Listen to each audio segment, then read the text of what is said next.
మన ప్రభువును రక్షకుడైన యేసుక్రీస్తు వారి మధురమైన నామంలో సిలువే నా విందు కార్యక్రమాన్ని వీక్షిస్తున్న మెట్రో టీవీ ప్రేక్షకులకు క్రైస్తవ సమాజానికి శుభాలు తెలియజేస్తున్నాను. Praise the lord.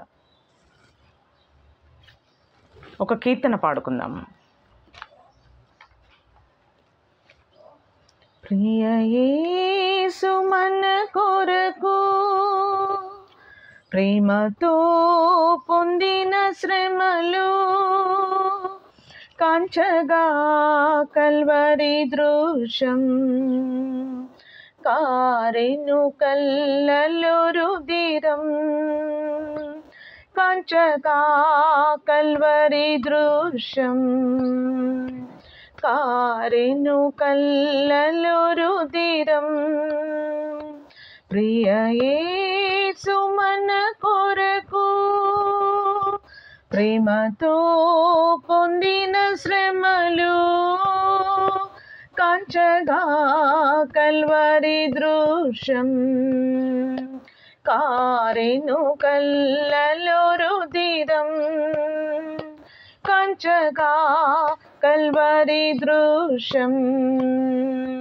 కారెను కళ్ళలో రుధిరం కల్వరి కొండపైన దొంగల మధ్యలోనా కల్వరి కొండపైన దొంగల మధ్యలో నా సిల్వలో నా వేలాడెను నాకై యేసు మరణించెను సిల్వలో నా వేలాడెను నాకై యేసు మరణించెను ప్రియ యేసు మన కొరకు ప్రేమతో పొందిన శ్రమలు కాంచగా కల్వరి దృశ్యం కారెను కళ్ళలో రుధిరం కాంచగా కల్వరి దృశ్యం కారెను కళ్ళలో రుధిరం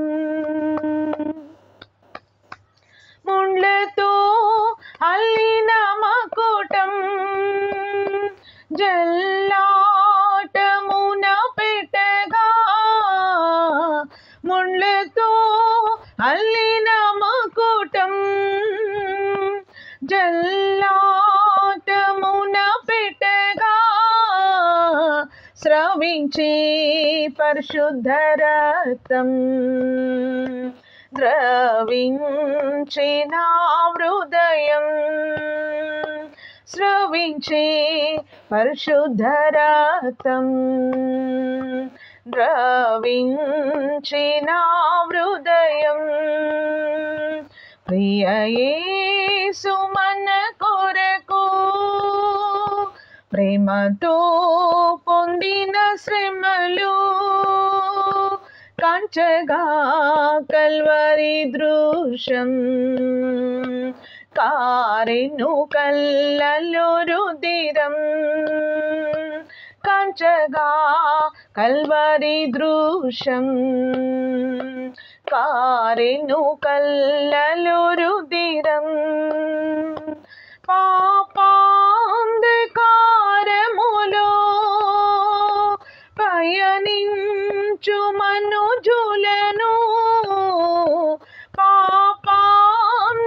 పాపాంధకారములో పయనించు మనుజులను పావనులుగా చేయుటకు పావనుడి సుమరణించెను పావనులుగా చేయుటకు పావనుడి సుమరణించెను ప్రియ యేసు మన కొరకు ప్రేమతో పొందిన శ్రమలు కాంచగా కల్వరి దృశ్యం కారెను కల్లలు రుదిరం కాంచగా కల్వరి దృశ్యం కారెను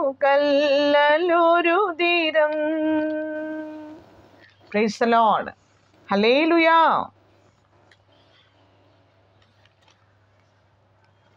ప్రియమైన దేవుని జనాంగమా,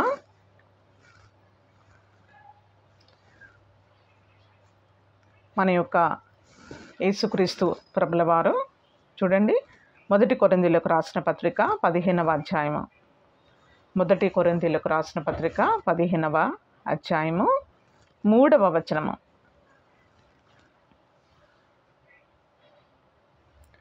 నా కీయబడిన ఉపదేశమును మొదట మీకు అప్పగించితిని, అదేదనగా లేఖనముల ప్రకారము క్రీస్తు మన పాపముల నిమిత్తము మృతి పొందెను, సమాధి చేయబడెను, లేఖనముల ప్రకారము 3వ దినమున లేపబడెను. మరొకసారి, నాకీయబడిన ఉపదేశము మొదట మీకు అప్పగించితిని, అదేదనగా లేఖనముల ప్రకారము క్రీస్తు మన పాపముల నిమిత్తము మృతి పొందెను, సమాధి చేయబడెను, లేఖనముల ప్రకారము 3వ దినమున లేపబడెను. ప్రియమైన దేవుని జనాంగమా, తండ్రి అయిన దేవుని చిత్తాన్ని మన ప్రభు అయిన యేసుక్రీస్తు ప్రభుల వారు మరి ఈ యొక్క కల్వరిలో శిలువ పైన ప్రభువారు తన ప్రాణమును మానవాళికి ప్రేమించి తన్ను తానుగా అప్పగించుకున్న స్థితిని గురించి మరి లేఖన భాగంలో మనం చూస్తూ ఉన్నాం. దేవుడు మనలను ఎంతగా ప్రేమిస్తున్నాడంటే, ఇంకను మనము పాపులమై ఉండగానే క్రీస్తు యేసు ప్రభుల వారు మన కొరకు మరి చనిపోయాడు. మనము దేవుని వెదకలేదు, కనుగొనలేదు, కానీ ప్రభువే మనలను వెదికి కనుగొన్నాడు. మనలను పేరు పెట్టి మనలను పిలుస్తూ ఉన్నాడు. ఈ లోకంలో మనం ఏ మూల ఉన్నా, ఏ ప్రాంతంలో ఉన్నా, ఏ భాష మాట్లాడేవారైనప్పటికీ, ఎవరు మనలను గమనించినా గమనించకపోయినా మన పరలోకపు తండ్రి కనుదృష్టి మట్టుకు మన మీద ఉన్నది. మన ప్రభువు నేడు రక్షకుడు మీ కొరకు పుట్టి ఉన్నాడన్న మాట ఏ విధముగా మన కొరకు పుట్టి ఉన్న రక్షకుడు, నీ కొరకు నా కొరకు పుట్టిన రక్షకుడు మన కొరకు లేఖనముల ప్రకారముగా మరి ప్రభువారు తన ప్రాణము పెట్టిన వాడుగా ఉన్నాడు. లేఖనముల ప్రకారముగా సమాధి చేయబడి మరి లేఖనముల ప్రకారంగా 3వ దినమున ఆయన మృత్యుంజయుడై లేచిన వాడుగా మనం ఇక్కడ చూస్తూ ఉన్నాము. ప్రియమైన వారులారా, మరి దారి తప్పిపోయిన మానవులకు దేవుడు మార్గముగా, జీవముగా, సత్యముగా మన ఎదుట ఉంటుండగా, మరి జీవజల మరి ఊట అయిన ప్రభువుని, జీవాధిపతి అయిన ప్రభువుని, మనము మన ప్రాణానికి మూలమై ఉన్న ప్రభువుని మనము ప్రేమించి, సేవించి, గణపరిచి దేవుని యొక్క నిబంధన వాక్యములను మనం నెరవేర్చు బిడ్డలముగా ఈ లోకములో మరి ప్రభు నామానికి కీర్తి తెచ్చేవారముగా, మహిమను తెచ్చేవారముగా మనం ఈ లోకములో జీవించటానికి పరిశుద్ధాత్మ దేవుడు మనకెంతగానో కృపానుగ్రహించునుగాక. ప్రియమైన వారులారా, మరి ఇక్కడ లేఖన భాగంలో మనం ఇక్కడ చూసినట్లయితే చూడండి, ద్వితీయోపదేశకాండము 32వ అధ్యాయము. నాయకుడైన మోషేను ప్రభువారు ఏర్పరచుకున్నారు. మరి తన యొక్క మరి నిద్రించే సమయంలో మరి తండ్రి అయిన యెహోవా దేవుడు తనతో మాట్లాడి ఇశ్రాయేలు ప్రజల గురించి, వారి యొక్క భవిష్యత్తు గురించి, వారు చేయబోయే మరి వారి యొక్క నడక గురించి, వారి ప్రవర్తన గురించి, వారు ఏ విధంగా మార్గము తప్పిపోతారో మరి భవిష్యత్తు గురించి మొత్తము మరి మోషేకి దేవుడు బయలుపరిచి ఉన్నాడు. తర్వాత దేవుడు మోషేతో ఏమంటా ఉన్నాడంటే చూడండి, ద్వితీయోపదేశకాండము 31వ అధ్యాయము 19వ వచనము. కాబట్టి మీరు ఈ కీర్తన వ్రాసి ఇశ్రాయేలుకు నేర్పుడి. ఈ కీర్తన ఇశ్రాయేలు మీద నాకు సాక్షార్థముగా నుండునట్లు దానిని వారికి కంఠపాఠముగా చేయించము. నేను ఏవైతే మీతో మాటలు మాట్లాడుతున్నానో దాని యొక్క కీర్తనగా రాసి ఇశ్రాయేలు ప్రజలకి కంఠపాఠము చేయించండి అంటా ఉన్నాడు, నేర్పించమంటా ఉన్నాడు. ఇక్కడ మోషే మాట్లాడుతూ ఉన్నాడు చూడండి. అప్పుడు మోషే ఇశ్రాయేల సర్వ సమాజం యొక్క వినికిడిలో ఈ కీర్తన మాటలు మరి శాంతముగా పలికెను. ఆకాశ మండలమా చెవియొగ్గుము, నేను మాట్లాడుదును. భూమండలమా నా నోటి మాట వినుము. నా ఉపదేశము వానవలే కురియును, నా వాక్యము మంచు వలెను, లేత గడ్డి మీద పడు చినుకు వలెను, పచ్చిక మీద కురియు వర్షము వలెను ఉండును. నేను యెహోవా నామమును ప్రకటించెదను. మన దేవుని మహాత్యమును కొనియాడుడి. ఆయన ఆశ్రయదుర్గముగా ఉన్నాడు. ఆయన కార్యము సంపూర్ణము. ఆయన చర్యలనియు న్యాయములు. ఆయన నిర్దోషి అయి నమ్ముకొనదగిన దేవుడు. ఆయన నీతిపరుడు, యథార్థవంతుడు. వారు తమ్మును చెరుపుకొనిది. ఆయన పుత్రులు కారు, వారు కలంకులు. మూర్ఖత గల వక్రవంశము, బుద్ధి లేని అవివేక జనమా, ఇట్లు యెహోవా ప్రతీకారము చేయుదురా? ఆయన నిన్ను సృష్టించిన తండ్రి కాడా? ఆయనే నిన్ను పుట్టించి స్థాపించను. పూర్వదినములను జ్ఞాపకం చేసుకొనుము, తరతరముల సంవత్సరములను తలంచుకొనుము. నీ తండ్రిని అడుగుము, అతడు నీకు తెలుపును. నీ పెద్దలను అడుగుము, వారు నీతో చెప్పుదురు. మహోన్నతుడైన జనములకు వారికి స్వాస్యము విభాగింపబడినప్పుడు, నరజాతులు ప్రత్యేకించబడినప్పుడు, ఇశ్రాయేళ్ల లెక్కను బట్టి ప్రజలకు సరిహద్దులను నియమించను. యెహోవా వంతు ఆయన జనమే, ఆయన స్వాస్య భాగము యాకోబే.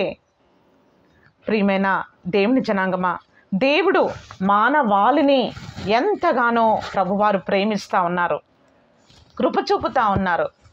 ఎందుకింత ప్రేమిస్తూ ఉన్నాడు, ఎందుకింత కృప చూపుతూ ఉన్నాడు, ఎందుకింత ఓర్చుకుంటున్నాడు అంటే ఒకటే ఒక కారణము. ఏంటి అంటే తన స్వహస్తాలతో దేవుడు మనలను పుట్టించాడు. కన్న ప్రేమ చూడండి. ఆయన నిన్ను సృష్టించిన తండ్రి కాడా? నేను తండ్రిని కదా, నేను నిన్ను కన్నాను కదా, నీవు నన్ను ప్రేమించాలి కదా, నీవు నన్ను వెంబడించాలి కదా, నీవు నన్ను సేవించాలి కదా, ఇదే ధర్మము కదా అని దేవుడు మరి ఇశ్రాయేలు ప్రజలతో మాట్లాడుతూ ఉన్నాడు. మరి మానవుడు బలహీనుడైనప్పటికీ, మానవుడు అనేక విషయములలో తప్పిపోయే స్థితిలో ఉంటున్నప్పటికీ దేవుడు పలుమార్లు మరి ప్రజలను, దేవుని జనాంగాన్ని తన వైపు త్రిప్పుకొనటానికి దేవుడు అనేకమైన విధాలుగా, అనేకమైన రకాలుగా మరి దేవుని యొక్క మార్గము చాలా స్పష్టముగా, దేవుని యొక్క సత్యము బోధ తన యొక్క సేవకుల ద్వారా దేవుడు బోధిస్తూనే ఉన్నాడు. ప్రియమైన వారులారా, దేవుని యొక్క మార్గము మానవుడు నడవటానికి అది చిక్కుగా లేదండి. దేవుని యొక్క మార్గము మరి వంకర టింకరగా లేదండి. దేవుని మార్గము నాకు అర్థం అవ్వట్లేదు అనడానికి లేనే లేదు. దేవుని యొక్క వాక్యము చాలా స్పష్టముగా ఒక సరళ రేఖగా ఉందండి. చూడండి దేవుని యొక్క వాక్యం ఎలాగా దేవుడు తన ఉపదేశాన్ని ఉపదేశిస్తున్నాడో. నా వాక్యము మంచు వలెను, లేత గడ్డి మీద పడు చినుకుల వలెను, పచ్చిక మీద కురియు వర్షము వలె ఉండును. ప్రియమైన వారులారా, మన హృదయ స్థితి ఎలాగున్నది? ఏ విధముగా మరి మంచు పడుతున్నప్పుడు, మరి వాన చినుకులు పడుతున్నప్పుడు, మరి భూమి ఏ విధముగా దప్పిక కొని ఆ మంచును, ఆ యొక్క వర్షాన్ని, చినుకులను పీల్చుకుంటుందో, ఎలా దప్పిక కలిగి ఉంటుందో, మరి ఆ విధముగా దేవుని కొరకైనా ఆశ కలిగి మనం ఉండాలని ప్రభువారు కోరుకుంటా ఉన్నాడు. దేవుని కొరకైనా దప్పిక కలిగి మనం ఉండాలని ప్రభువారు కోరుకుంటా ఉన్నారు. మరి దేవుడు మనకు తన వాక్యమును బోధిస్తుండగా, తన వాక్యమును మనకు నేర్పిస్తుండగా స్పందించడమే దేవుడికి కావాలి. స్పందన, రెస్పాండింగ్. ప్రియమైన వారులారా, మనమేవో లోకంలోకి వెళ్ళి ఏవేవో ద్రోహాలు, మోసాలు, అబద్ధాలు మరి అలాంటివి ఏమీ చేయట్లేదు. ఉన్న చోటున, ఉన్న పాటున మరి దేవుని వాక్యాన్ని విని గ్రహించి మరి దేవుని యొక్క వాక్యాన్ని మనం గైకొని బిడ్డలముగా ఉండాలని ప్రభువారు కోరుకుంటా ఉన్నాడు.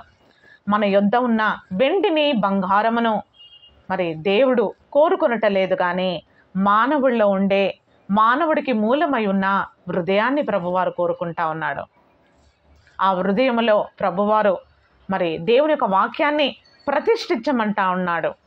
దేవుని యొక్క వాక్యమే మన పాదములకు దీపముగా మరి ఉండి ఈ లోకములో మనకు ప్రభువు యొక్క వాక్యము మరి మనకు దారి చూపించే విధముగా ఉన్నది. ప్రియమైన వారులారా, మనకి చదువు లేదు, జ్ఞానం లేదు, మనం ఏ విధంగా ఈ లోకంలో బ్రతకొచ్చు మరి నాకైతే తెలియదని మనం అనుకోవడానికి వీలు లేదండి. కేవలము దేవుని హృదయించే ప్రేమ, మరి నీ హృదయముతో దేవునిని సేవించే ఆ మనసు నీకుంటే చాలు. నీ ఆత్మతో నువ్వు దేవునితో మాట్లాడే విధానము, నువ్వు దేవుని సన్నిధిలో నీ ప్రార్థన జీవితము, గొప్ప గొప్ప మర్మాలు, గొప్ప గొప్ప విషయాలు మరి ఇవేమీ తెలియకపోయినప్పటికీ కేవలము యేసుక్రీస్తు ప్రభులవారు నా కొరకు ఈ లోకానికి వచ్చాడు, నా కొరకు పుట్టాడు. యేసుక్రీస్తు ప్రభులవారు కల్వరి శిలువలో నా కొరకై మరణించాడు. యేసుక్రీస్తు ప్రభులవారు నా కొరకై తన రక్తమంతా మరి యేసుక్రీస్తు ప్రభువారు నా కొరకు దారబోసాడు, నా కొరకు సమాధి చేయబడ్డాడు, నా కొరకు నా ప్రభువు నా కొరకు పునరుత్థానుడై లేచాడు. మరి నన్ను మరి ఈ లోకంలో నుంచి మరి పరలోకానికి ఆయన తీసుకెళ్లే దేవుడుగా ఉన్నాడు. ఈ లోకంలో నుంచి మనలను పరలోకానికి ఒక సిలువ మార్గముగా, దారిగా, సిలువ దారిలో నన్ను నడిపించి మరి ప్రభువారు తన యొద్ద ఉండడానికి, తన యొద్ద ఉన్న విశ్రాంతిలో మనకు పాలు కలగచేయటానికి మరి ప్రభువారు, ప్రియమైన దేవుని జనాంగమా, ఎంత దీనుడుగా మరి అనేకమైన శ్రమలను ప్రభువారు మన కొరకు అనుభవించి ఉన్నారు. కొన్ని పరిస్థితుల్లో మనకు అనిపిస్తుంది, దేవుడు మనలను చేయి విడిచిపెట్టాడా, దేవుడు మనలను మర్చిపోయాడా అన్నట్టుగా అనిపిస్తుంది. కానీ ప్రియమైన దేవుని జనాంగమా, దేవుడు మన కొరకు చేసిన దేవుని యొక్క త్యాగాన్ని మనం గుర్తు చేసుకున్నట్లయితే, జ్ఞాపకం చేసుకున్నట్లయితే, మనము దేవుణ్ణి మరి మనోనేత్రములతో, విశ్వాస నేత్రములతో, విశ్వాసము కలిగిన ఆత్మతో మనము ప్రభుని చూచినట్లయితే మనలో ఉండే అవిశ్వాసం అనే అంధకారమును దేవుడు తీసివేయగలిగిన దేవుడుగా ఉన్నాడు. మరి ప్రియమైన దేవుని జనాంగమా, దేవుడు మనలను ఎంతగా ప్రేమిస్తున్నాడంటే చూడండి, ద్వితీయోపదేశకాండము 32వ అధ్యాయము 11వ వచనము.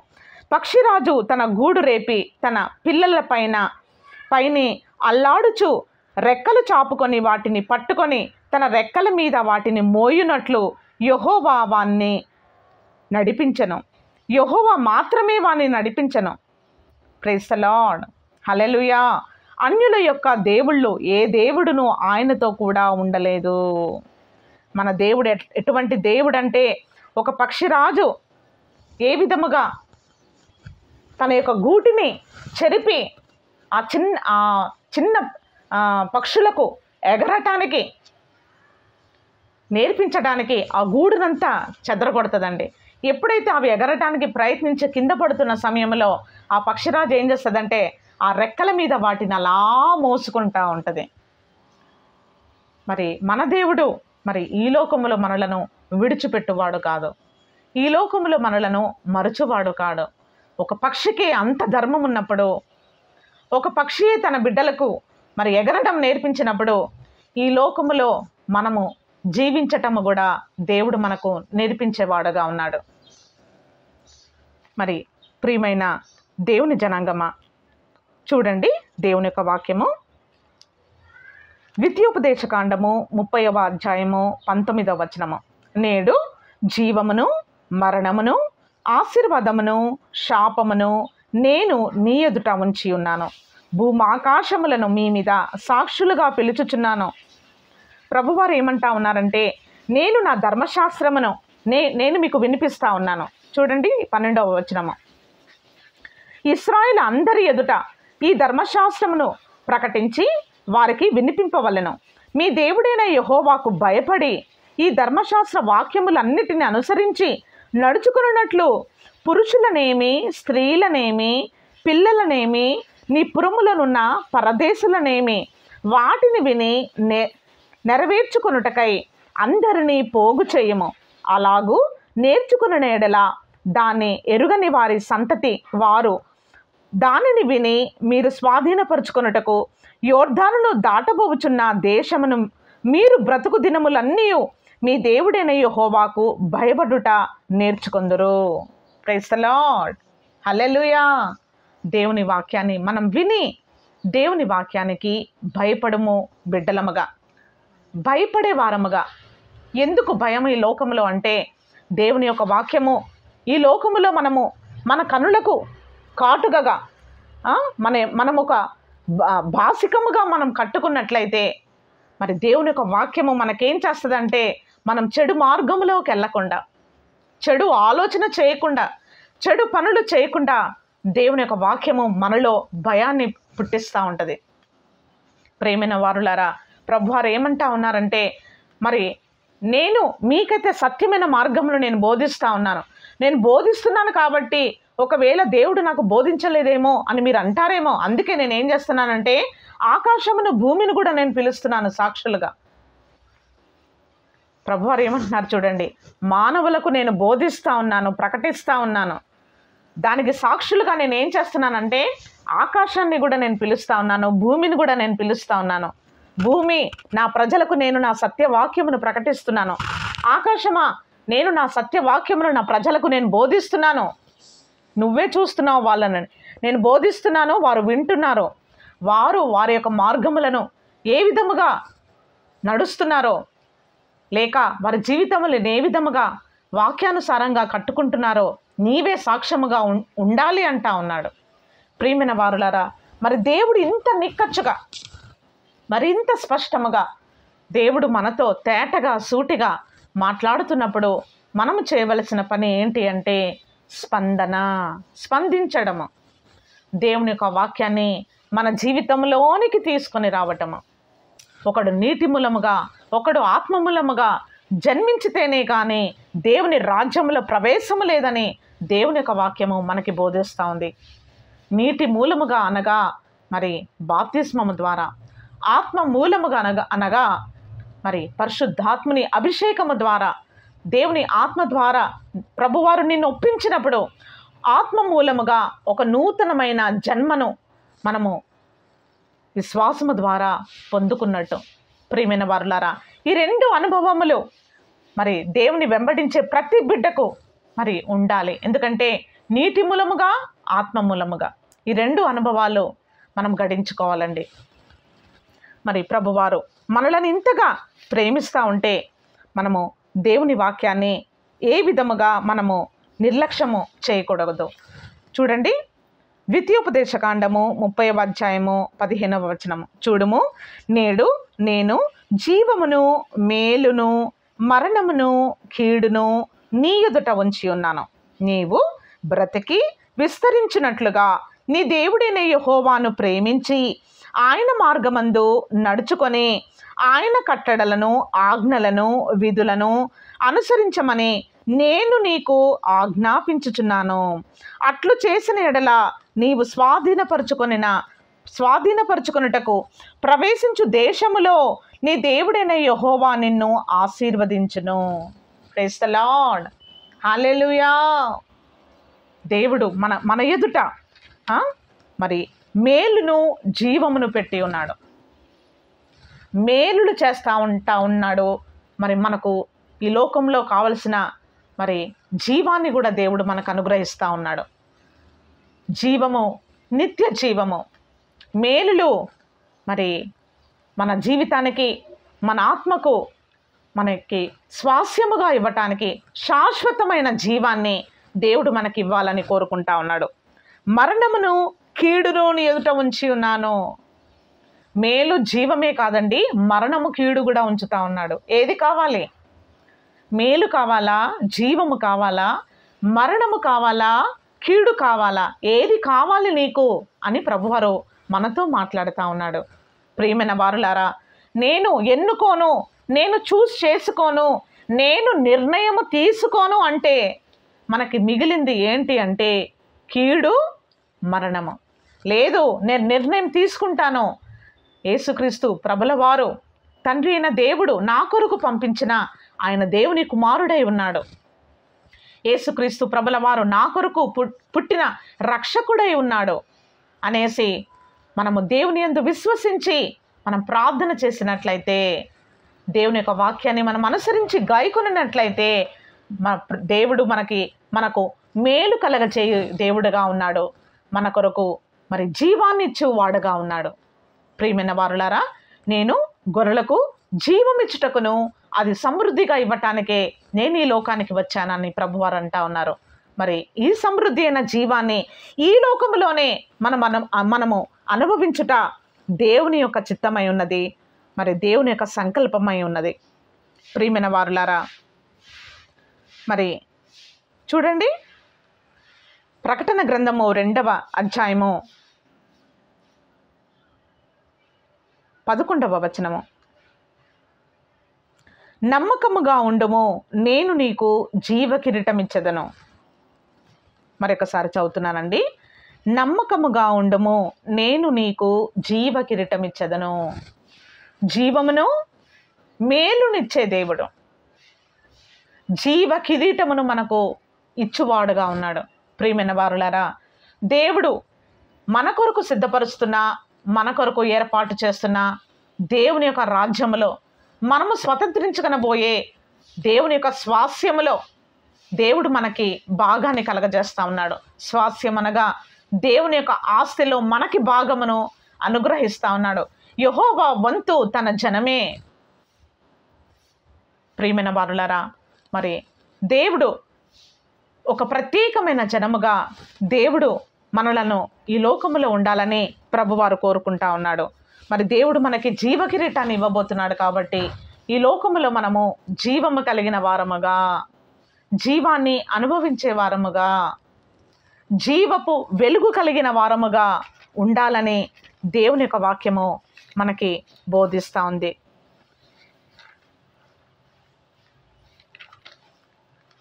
నాకు లాస్ట్ మండే అండి నాకు ఒక కళ వచ్చింది.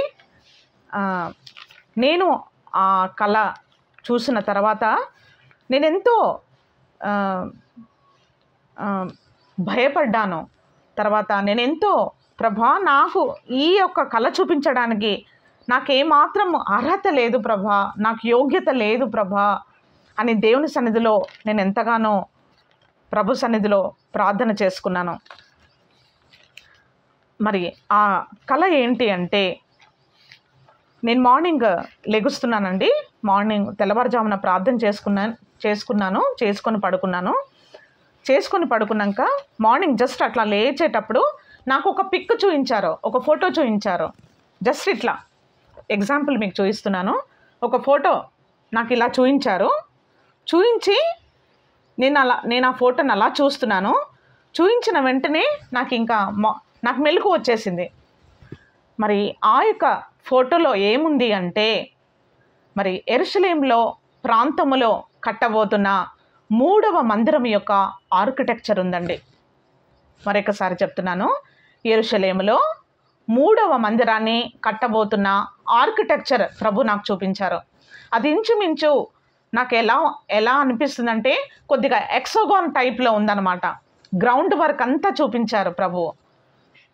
మరి నాకు అర్థమైన విషయం ఏంటంటే, దేవుడు 3వ మందిరాన్ని కట్టడానికి మరి దేవుని యొక్క సమయం వచ్చిందని మరి ప్రభువారు నాకు సూచనగా నాకు చూపించారు. ప్రభా, ఒక నేషన్ గురించి, ఒక దేశము గురించి, మరి నీవు ప్రేమించే దేశం అది ఇజ్రాయెల్ దేశము, మీరు ప్రేమించే దేశము యెరూషలేము ప్రాంతము, జెరూషలేం.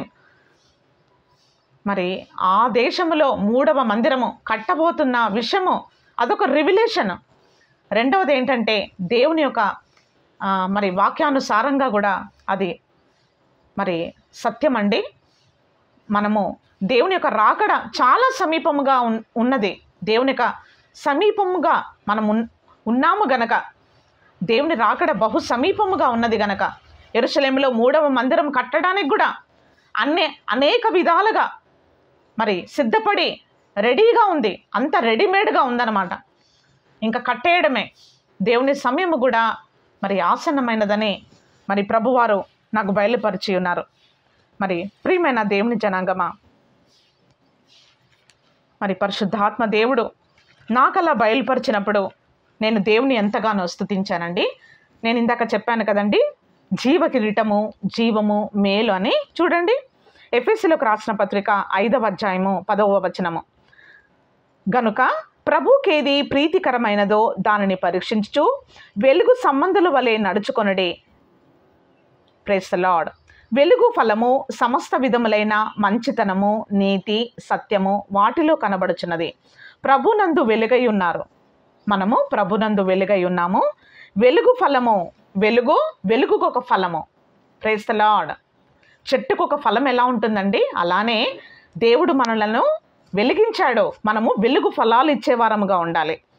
మరి ఈ వాక్యములను ప్రభువారు మంచి నేల మీద పడిన విత్తనముగా 100 భూఫలాన్ని కలగచేయునుగాక. దైవాశీస్సులు.